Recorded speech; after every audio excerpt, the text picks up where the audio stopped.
Hello everybody, welcome to Shalon. It's High Priestess Benahay coming to you with another video. So you guys, today we're going to be talking about scientists, different religions like atheists, non-believers, and Christians, and how these different religions see things and things that we know.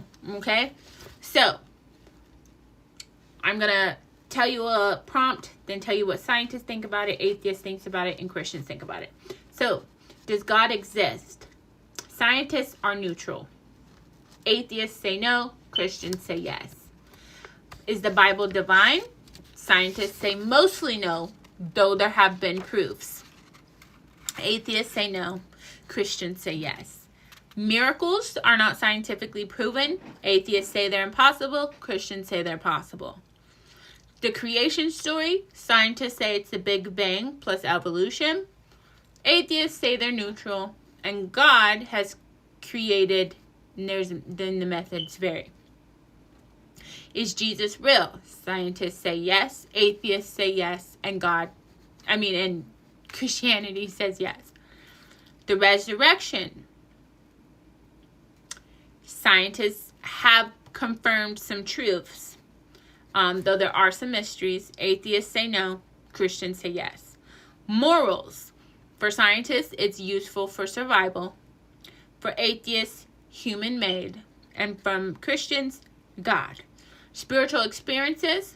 Scientists say are measurable brain states.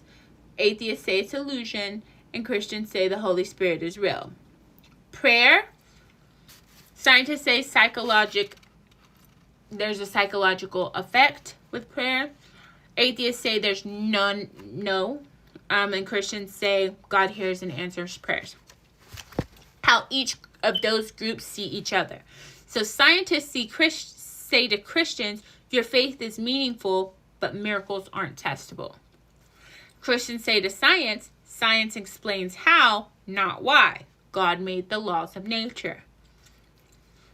Science say to atheists, you reject too much that cannot be disproven. Atheists say to science, you are too open to the possibility when there's no God. Christians say to atheists, you see the physical world, not a spiritual one. And atheists say to Christians, you believe without evidence. Interesting. So, the Mesopotamian was the first original story of the first human story. So the earliest human creation stories come from Sumer, which is old Egyptian Israel. So according to Sumerian and Babylonian texts, gods were tired of working. So they created humans to do farm labor, maintain temples, and to feed them. Excuse me. Humans were made from clay and God's blood, which was the slain of God Kingu. Now, the earliest Sumerian Adam and Eve story was the Sumerian paradise story, where a garden of Dilmun, a man created first, a woman created later, no sickness or death, a serpent involved, a forbidden plant that causes problems, which is probably the closest parallel that Christians have. And then Enki and Neharsis, which was a myth, almost identical elements: a paradise garden, man forbidden to eat certain plants, a curse brings death and suffering, goodness creates a woman to help, and the serpent interferes. Now, how do Adam and Eve fit into the story? According to the Bible, Adam and Eve were real people, made by God directly, created 6,000 to 7,000 years ago, who lived in the Garden of Eden. According to history and ancient literature, Adam and Eve's stories share major parallels with early Mesopotamians, which we just talked about. This does not mean that the Bible copied Mesopotamians. Ancient cultures had shared memories or themes about the beginning of humanity. Many scholars, Christian and secular, believe in the Adam and Eve story. They believe it comes from a real event and uses symbolic language familiar to ancient people. Okay, now we're going to look at, And then we're going to just kind of randomly go into divination and like what different people believe. So Christianity says it's not allowed mostly, because it's only holy when it's from God, prophecy, and visions. And it's forbidden to use spirits, tools, and astrology. Judaism believes it's holy when it's from God only, forbidden fortune telling and magic. Islam believes no, it's not allowed. Dreams from Allah is whenever it's holy. Forbidden tarot, astrology, and sorcery. Hinduisms do believe that it's allowed, and it's aligned with cosmic dharma, and it's forbidden when used selfishly. Buddhism believes in it. It's holy when it prevents suffering, forbidden when it causes attachment or desire.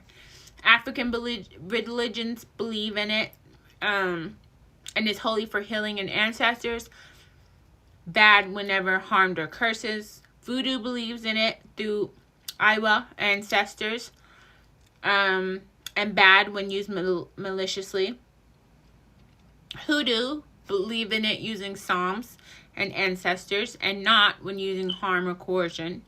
Native traditions believe in it from creator and nature, not whenever it's for self-harm. New Age use it for guidance and growth, not for fear-based or manipulative reasons. And Zoroastrianism believes that it comes from Aru Mazda, and not good whenever it's from different spirits, especially evil spirits.